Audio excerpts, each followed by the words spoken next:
Hello guys, how are you? So for today we're gonna see about liquid extraction, which is extended from the previous video and which will be carried out in a multi-stage. Okay, so multi-stage liquid extraction is used when the desired composition cannot be obtained by a single stage. So if for example our raffinate contains large amount of solute, it can be wasted. So it have to pass through a series of stages, multiple stages, and extracted there. Okay, and we're gonna do this by what is known the Hunter-Nash graphical kilogram stage method. Okay. Okay, let's see an example. A solid is to be extracted from a feed having a flow rate of 300 kg per hour. We have a feed flow rate of 300 kg per hour, which is 30% in and 70% in carrier. And we are asked to do the extraction process with a counter-current multiple contacts process, and the extracting solvent will have a flow rate of 100 kg per hour. And we're asked to determine the number of theoretical stages and the flow rate of the extract during the first stage, as well as the raffinate leaving the last stage.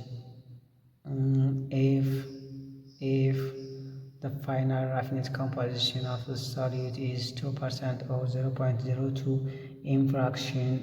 So we have given the ternary phase diagram from which we can determine the required parameters. Okay. So we have our ternary phase diagram here, and we are asked to determine the extract flow rate from the first stage and its composition, and the raffinate flow rate from the final stage and its composition, as well as the theoretical stages, the number of theoretical stages. So in order to find these values, since we have a multi-stage liquid extraction system, we need to come up with the common point, which is the operating point. That the two streams which enters the stage and leaves the same stage, and the operating point must lie on the same line.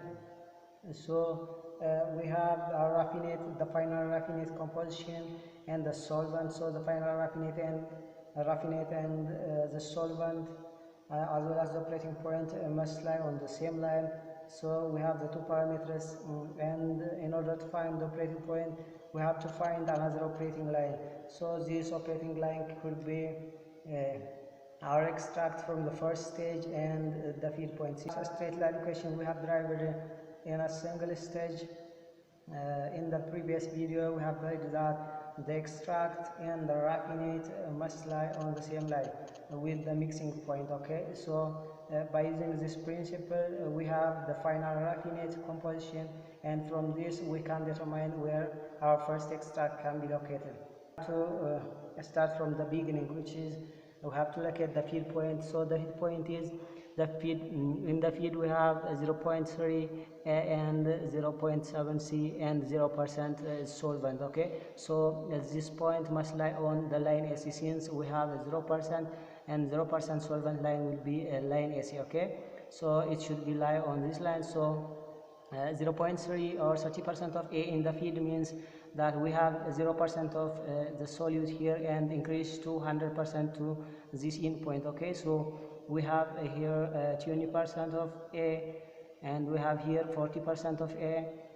So 30% of A means at the middle of this and this point. Okay, at the middle of these points. Okay, and this should be here. So this will be our feed point. So you can check for the carrier composition, which is 70%, and we have 100% carrier composition here and 80% carrier composition, and it will decrease to 0 to this line, which is 0% carrier line. Okay, so we have 100% carrier here and 80% here and 60% here. Okay, if you draw a line which is parallel to AC through these points, you will have the same composition of C on that line everywhere. Okay, if you draw a line, for example, that passes through this point which is parallel to the line AB, then in every point of this line we will have the same composition of C. So we have 80% of C here and 60% of C here, so we will have 70% of C at the middle of this, which could be this line. Okay, so it is 70% of C. So once we have our field point, we can find where our mixing point is. It can be obtained by an alternate method, which is we have the carrier, the solute, and the solvent, flow rates, total flow rate, so we can find the composition of the solute, the carrier, as well as the solvent in the mixture, okay, by dividing the flow rates of each component to the total mixture amount, which is 300 kilogram per hour of the feed plus 100 kilogram per hour of the solvent, which will be 400 kilogram per hour of the mixture. Okay, so once we have this mixture amount, we can find the composition of every component in the mixture. Okay, so once we have these compositions, we can locate it on our ternary diagram, and that will be our mixing point. So the second alternate method is by drawing L lines that pass through the solvent and the feed point, and this is derived from that straight line question we have derived so far in the previous video. Okay, so this line, line FS, and our mixing point should lie on this line. Okay, so now we know that our mixing point should lie on the line FS, but we don't know where exactly it lies on this line. Okay, so in order to have this, we have to find the composition of one of the components in the mixture. Okay, let's do it for the solute. The solute amount or flow rate in the mixture is 0.3 times 300 kilogram per hour of the feed. Okay, which will be 90 kilogram per hour, and the total mixture amount will be 300 kilogram per hour of the feed plus 100 kilogram per hour of the solvent, which will be 400 kilogram per hour.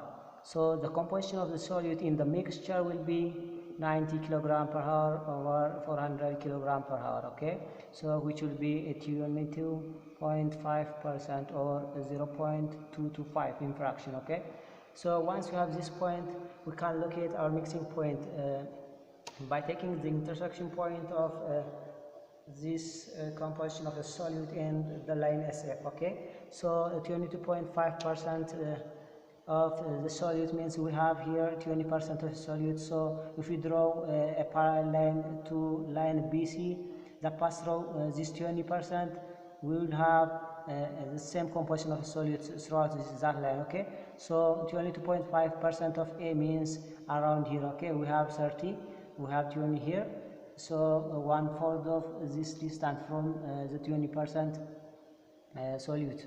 Okay, so it will be around here.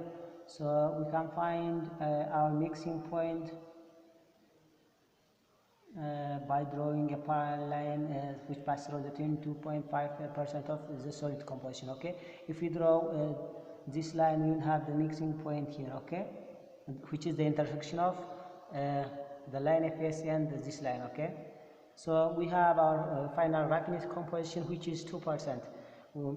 It is desired to have a 2% final composition of a solute in the mix in the final raffinate. Okay, so 2% is around here. So we have our final raffinate and the mixing point. So from that straight line question we have derived so far in the previous video, which is the introduction part, we can draw the line that passes through the final raffinate composition and the mixing point to find the first extract which comes out of the first stage. Okay, so can draw this line as this. Okay, so our mixing point here, and we'll have our extract one over here. Okay, so once we have our extract, we can find the operating point by taking the intersection of the line which passes through the E1 and F and the line which passes through the raffinate the final raffinate and the solvent. Okay, since they are on the same side of the stage, since we have a countercurrent extraction system, we will have our solvent at the final stage entering the final stage, and we will have the final raffinate which comes out of the last stage. Okay, so they are on the same side, so they have to lie on the same line with the operating point. So this is our final raffinate point, uh, so we're gonna draw a line which passes through the final raffinate in the solvent. Okay, we have 100% pure solvent, so it should be here. So we will draw this line and through this. Okay, it will be like this. Sorry.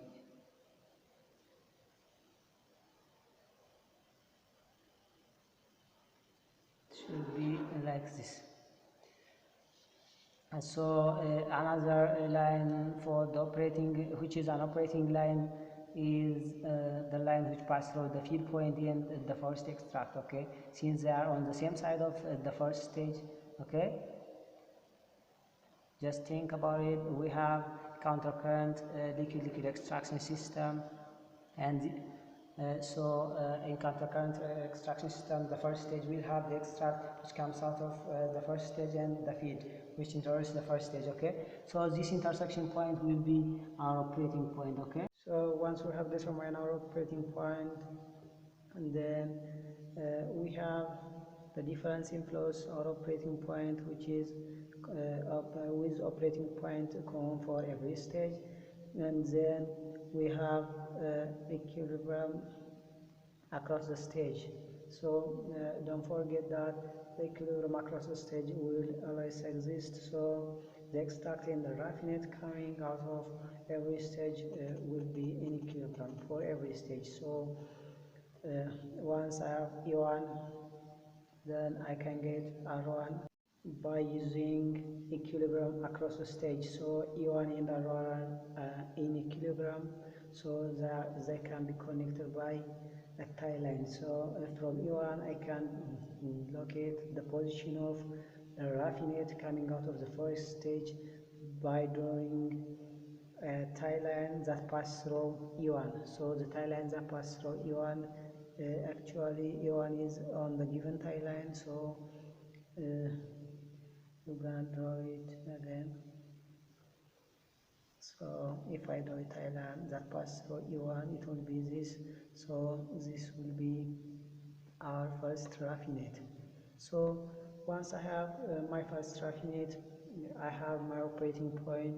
So I can use the difference inflows, that is our operating line, that pass through O and R1. So R1, E2 and O must lie on the same line, since they are on the same side of stage 1 or stage 2, you can say.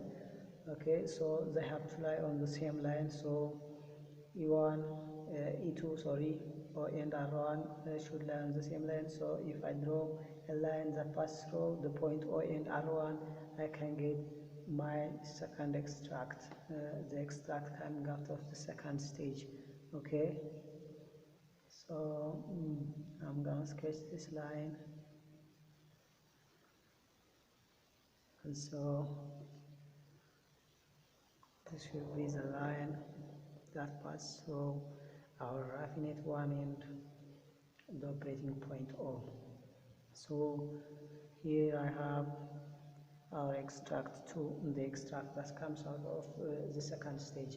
So once I have the extract that comes out of the second stage, this extract is in equilibrium with the second raffinate, which is coming out of the second stage. So this R2 can be located by drawing a tie line that passes through E2, since they are in equilibrium. Equilibrium is defined by a tie line, and so if I draw a tie line that passes through E2, I can locate the position of the raffinate from the second stage on our equilibrium curve. So I'm gonna draw a tie line that passes through E2 approximately. So it is like this.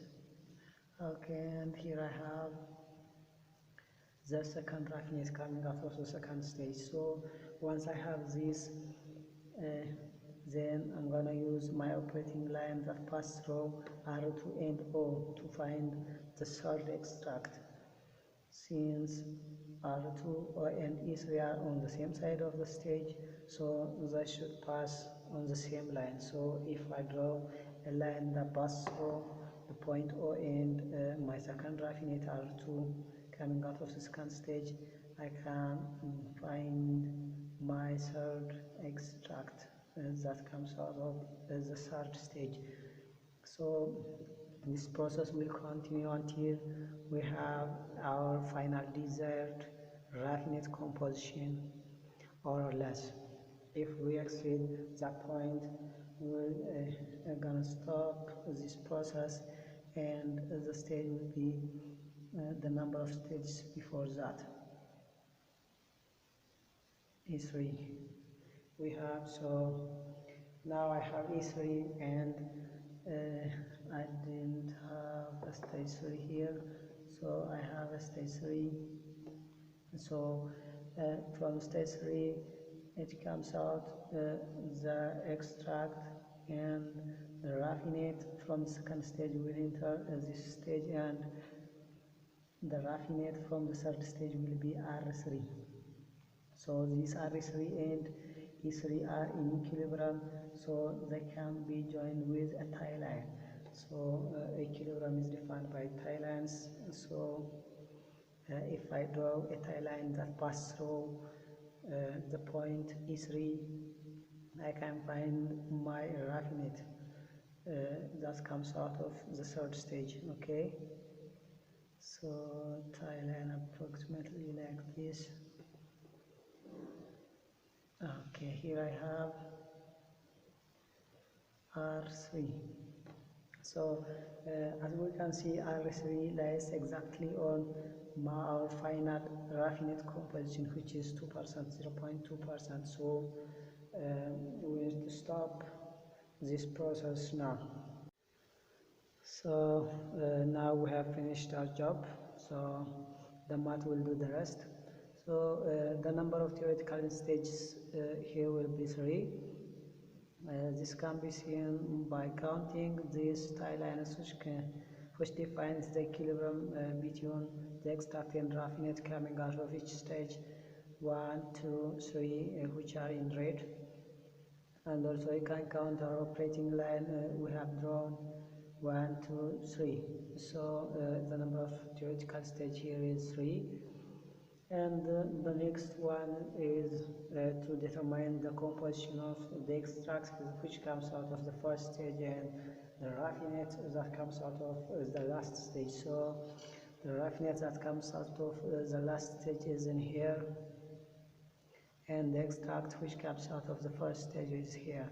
So the compositions can be easily located from here. So for the extract, in order to find the composition of the solute in the extract, we need to draw a line which is parallel to the line SC.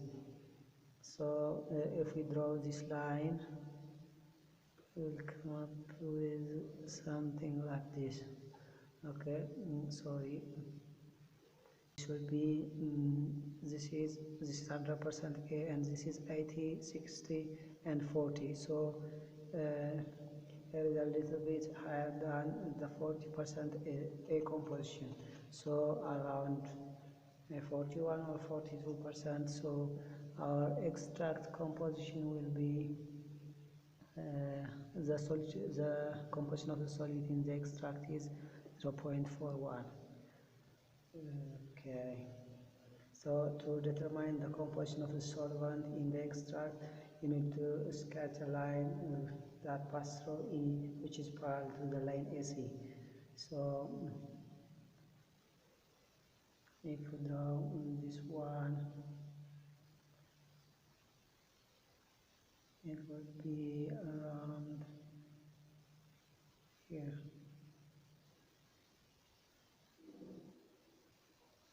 Okay, as you can see from here, this is 60% of the solvent, and this is 40% of the solvent, almost at the mid point of this, almost around 50% right now, but a little bit less than 50% composition, so it should be around 48%. 0.48. This is A and this is S. So the rest will do the carrier, which is 0.11 carrier. So the carrier composition can be obtained from the line that is drawn parallel to AC, which passes through the extract one, which will be this. So as you can see, it is between 0% and 20% carrier composition. So the midpoint is around here, so a little bit further than this point, further out from this point, so it will be around 0.11. So by the same manner, we can determine the composition of the raffinate for each component. So it will come up with the composition of the raffinate Rn, which is R3 in this case, is 0.02 in A, 0.93 in C, and 0.05 in the solvent composition. We have taken some approximations while taking the composition of each component, and during sketching the lines that pass through either the raffinate or the extract, some variation a little bit may occur. So now to find the flow rate of the extract that comes out of the first stage and the raffinate that comes out of the last stage, we should take a total material balance, which is F plus S will be Rn plus E1, which is our mixture M, which is 400. So from this we can have R, so E1, which is 400 minus Rn. So if we do a component balance for each component, so we will have 3 equations, but 2 of them are enough. So if we take a balance for the solvent balance, the composition of the solvent,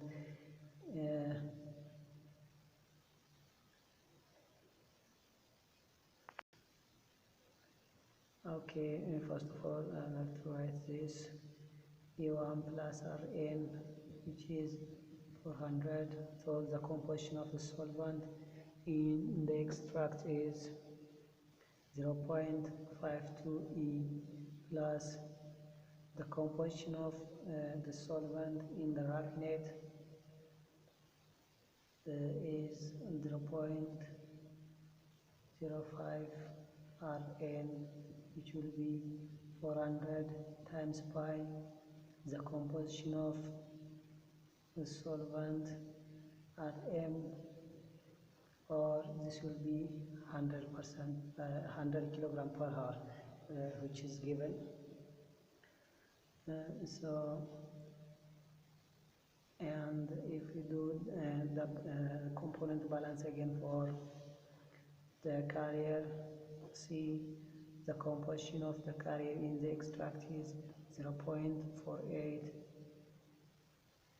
sorry, 0.11 times by E plus the composition of the carrier in the raffinate is 0.93 times Rn, which will be 300. We have our feed flow rate and 90 kilogram per hour of a solid flow rate, so we can subtract from there, and we've got 210 kilogram per hour of the carrier in the feed, since the solvent is pure. Okay, now we have two equations.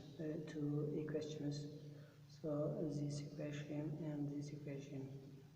So from this we can solve as it is as simultaneous equation, or by using substitution method. E1, which is 400 minus Rn. So if you can if you use this substitution method, your answers may have some variations due to some approximations we have taken. So you have to take the average. If you substitute this value of E in here, you got one answer, and if you substitute this value of E1 in the second question, you got a different answer.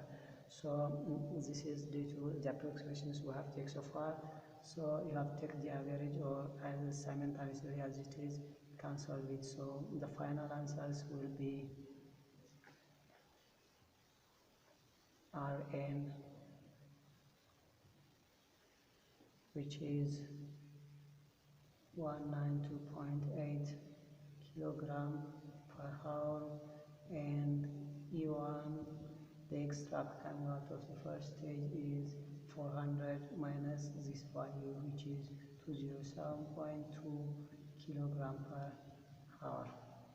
So in general, the line SF drawn from the solvent to the feed point may vary according to the composition of the solvent and the feed we have.